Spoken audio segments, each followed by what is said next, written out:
Indonesia sebagai negara tropis yang terdiri dari berbagai pulau besar dan kecil, serta memiliki banyak sungai yang memerlukan jembatan untuk menghubung antara wilayah yang terpisahkan oleh sungai dan laut. Jembatan dapat dikatakan sebagai salah satu peralatan tertua di dalam peradaban manusia. Sebelum mengenal jembatan, orang-orang dengan terpaksa melewati sungai dengan berjalan atau menggunakan hewan. Jembatan mula-mula dibuat dengan menggunakan balok kayu yang besar dan kuat.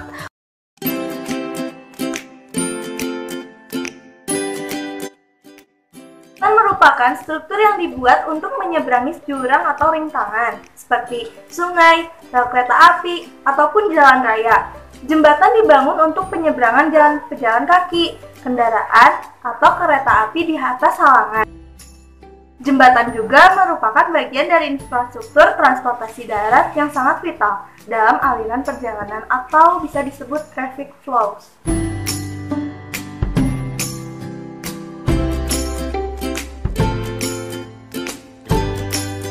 Tujuan pembuatan jembatan adalah yang pertama, sebagai alat penghubung jalan. Yang kedua, dari segi politik, salah satunya memperlancar jalannya roda pemerintahan dan pengawasan secara langsung terhadap jalannya pemerintahan sampai pada daerah yang masih terisolir. Yang kedua, dari segi budaya adalah dengan adanya jembatan maka akan mempermudah interaksi budaya daerah satu dengan daerah lainnya, sehingga akan memperkaya budaya masing-masing daerah. Yang ketiga, dari segi sosial, diantaranya dapat meningkatkan interaksi sosial antara daerah yang dipisahkan oleh sebuah sungai, rawa, atau jurang.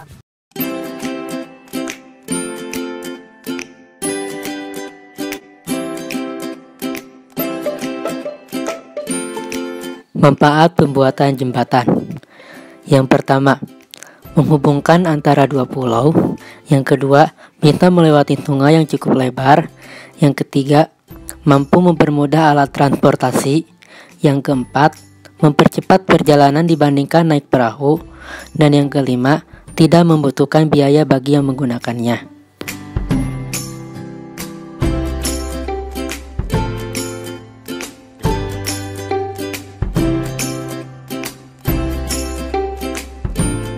Dengan adanya perkembangan zaman, salah satu di bidang teknologi, sekarang kita bisa menggunakan software dalam pembuatan desain jembatan.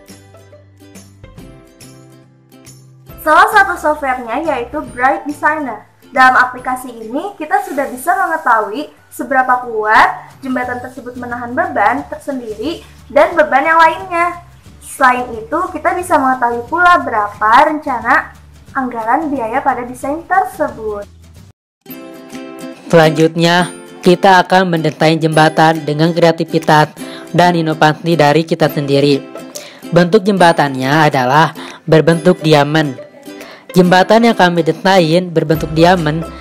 Jenis diamond yang digunakan yaitu diamond Mercurius. Diamond Mercurius memiliki makna kekuatan dan keseimbangan. Maka dari itu kita memilih bentuk seperti diamond Mercurius. Bentuk diamond Mercurius tersebut merupai salah satu bentuk dari jenis jembatan yaitu jembatan lenticular truss.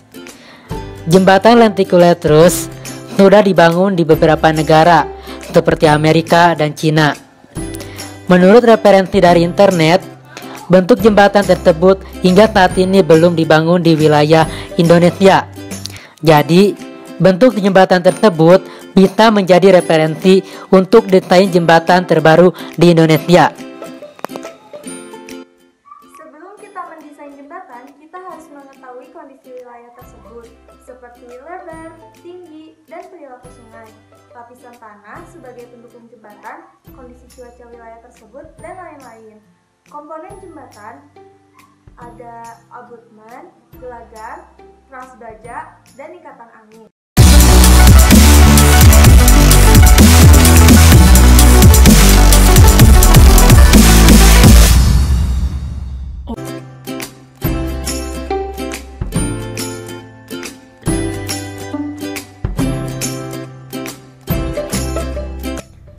detail-detail ukuran jembatan tersebut.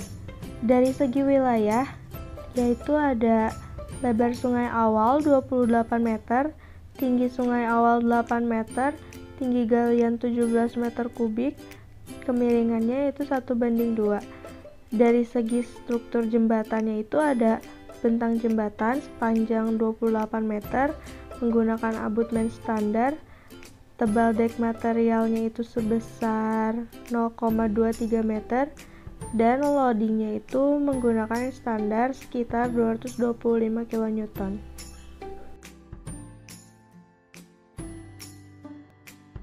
Untuk mengetahui jumlah batang yang digunakan, dilakukan dengan cara percobaan membuat join-join yang telah dibentuk sesuai dengan konsep yang akan kita desain. Jumlah join yang kita desain yaitu 26 join. Jika kita sudah membuat join-joinnya, kita bisa mengetahui lebar dan tinggi batang tersebut. Jumlah batang dan ukuran yang kita desain, yaitu ada 12 batang ukuran 140 x 140 mm karbon steel bar.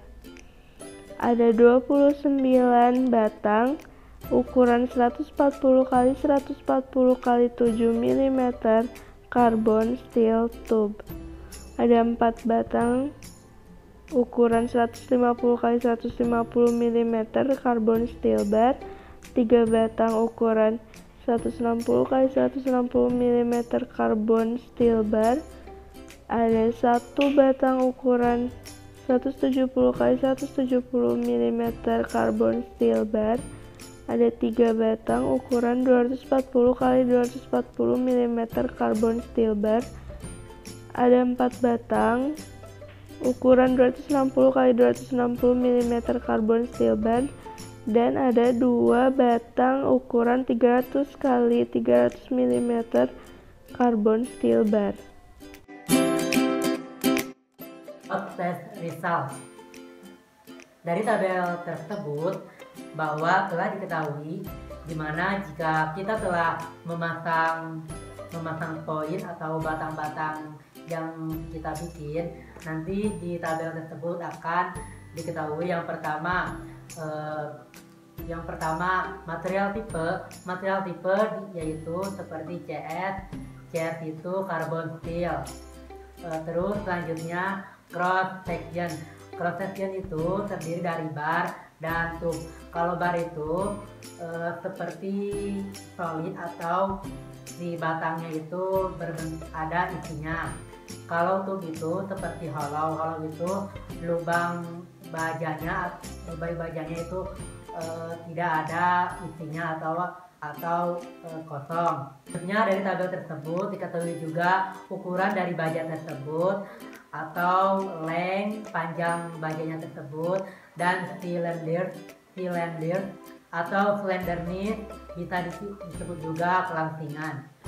Selain itu juga diketahui tekan dan tarik beban dari baja tersebut, juga compression dan tension. Compression itu yaitu beban yang berasal dari beban luar. Kalau tension itu beban tarik, di mana beban tarik itu berasal dari beban itu sendiri. Perbedaan compression dan tension juga dibagi menjadi dua, ada strength dan force. Strength itu bisa disebut dengan kekuatan, kalau force itu disebut dengan beban. Dimana kalau strength itu harus lebih besar daripada force. Kalau strength-nya udah lebih besar dari force itu artinya udah oke atau kuat. Sebaliknya, dimana force lebih besar daripada strength, maka itu akan fail atau gagal atau akan tidak kuat menahan beban dari luar atau beban itu sendiri. Dari hasil pembuatan jembatan tersebut bahwa diketahui jumlah batang yaitu 28 batang dan jumlah join yaitu 26. Dimana kalau setelah pembuatan batang dan pemasangan join tersebut, kita akan melakukan tes dulu apakah kuat atau tidak. Setelah dites, kita akan mengetahui mana yang lemah dan yang kuat. Kalau yang lemah itu bisa ditandai dengan berwarna merah, dan yang kuat itu sudah berwarna merah pudar atau putih dan biru. Cara mengatasi biar warna merah menjadi kuat atau warna biru yaitu dengan cara mengganti ukuran-ukuran batang tersebut dan mengganti tipe-tipe batang baja tersebut, di mana hasil dari strike atau porsetnya harus 0 atau mendekati 0, jangan sampai 1 atau lebih. Jika port atau strength itu sudah mendekati 0, itu artinya berarti sudah oke atau kuat. Di sini kami hasil strength sama portnya itu stuck di 0,9. Mengapa tidak diturunkan lagi? Karena menurut kami itu sudah kuat dan bisa dibebani oleh standar yang telah ditentukan. Jika pengen dikecilin lagi nyampe hampir hasilnya 0, itu juga akan mempengaruhi kepada RAB atau rancangan anggaran biaya.